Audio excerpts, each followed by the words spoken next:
Saudi அரேபியாவில் இனிமே கஃபில் தேவையில்லையா? வேலை மாற்றுறது சுலபமா?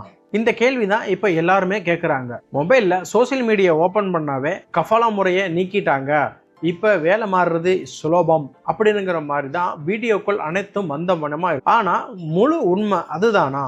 இங்கே தான் குழப்பம் ஆரம்பிக்குது. அப்படி சவுதி அரசு என்னதான் செய்தது அப்படின்னு உங்களுக்கு தெரியுமா? கஃபாலா சிஸ்டத்தை முழுசாக நீக்கலை, லேபரோட சில சட்டத்திட்டங்களை சீர்திருத்தங்களை தான் கொண்டு வந்திருக்காங்க. சில நிபந்தனைகளுக்கு உட்பட்டு நம்ம இப்போ பார்த்துக்கிட்டு இருக்க வேலையிலிருந்து இன்னொரு வேலைக்கு நம்மளால மாற முடியும். எக்ஸிட் ரீஎன்ட்ரி நம்மளோட எம்ப்ளாயர் அனுமதி இல்லாமல் செல்ல முடியும். நம்மளோட கான்ட்ராக்ட் முடிஞ்சதுக்கு அப்புறம் நம்மளால சுதந்திரமா இயங்க முடியும். இதனால நம்ம எப்ப வேணா ஈஸியா இன்னொரு வேலைக்கு மாற முடியும் அப்படிங்கிறது இதுக்கான அர்த்தம் கிடையாது. முதல்ல நம்ம ஒரு வேலையில இருந்து இன்னொரு வேலைக்கு மாறணும்னா சில அடிப்படையான சில விஷயங்கள் நம்ம தெரிஞ்சிருக்கணும். அதில் முதலாவது என்ன அப்படின்னா, நம்மளோட கம்பெனியில் வேலை பார்த்துக்கிற கம்பெனியோட கான்ட்ராக்ட் முடிஞ்சிருக்கணும். இக்காமா மற்றும் அப்சரோட ஸ்டேட்டஸ் நமக்கு கிளியராக இருக்கணும். எந்த ஒரு லேபர் கேஸும் நமக்கு பெண்டிங்கில் இருக்கக்கூடாது. சவுதி ரூல்ஸ் படி நோட்டீஸ் பீரியடை நம்ம ஃபாலோ பண்ணணும். இதில் ஏதாவது ஒன்று மிஸ் ஆச்சுன்னா அதனால் நடக்கிற விபரீதம் உங்களுக்கு தெரியுமா?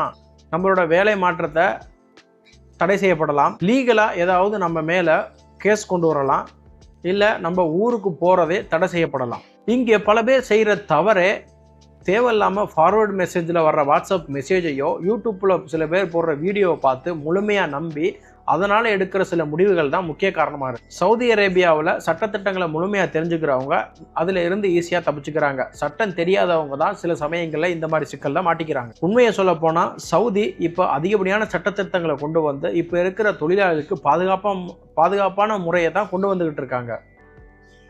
இங்கே ரூல்ஸை ஃபாலோ பண்ணுறவங்களுக்கு கண்டிப்பாக அது ஒரு சுதந்திரமான பாதுகாப்பாக அமையும்.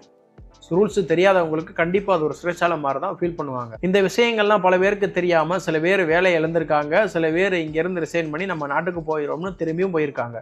அதனால் சவுதி அரேபியாவில் இருக்கிறவங்க முழுமையான சட்டத்திட்டங்களை தெரிஞ்சுக்கிட்டு செயல்படுறது சிறப்பாக இருக்கும். கண்டிப்பாக உங்களுக்கு இந்த வீடியோ யூஸ்ஃபுல்லாக இருக்குன்னு நினைக்கிறேன். வீடியோவை லைக் பண்ணுங்கள், சப்ஸ்கிரைப் பண்ணுங்கள், சவுதி அரேபியாவில் விளையாடக்கூடிய உங்கள் நண்பருக்கு ஷேர் பண்ணுங்கள். உங்களுக்கு சவுதி அரேபியாவில் பற்றி வேறு ஏதாவது விஷயம் தெரிஞ்சுக்கணும் அப்படின்னு நினச்சிங்கன்னா கண்டிப்பாக மறந்துடாமல் கமெண்ட் பண்ணுங்கள். அதை பற்றியான அடுத்த வீடியோ நம்ம போட்டுருவோம். மேலும் இது போல் சவுதி அரேபியா பற்றி வேறொரு வீடியோவில் சந்திப்போம்.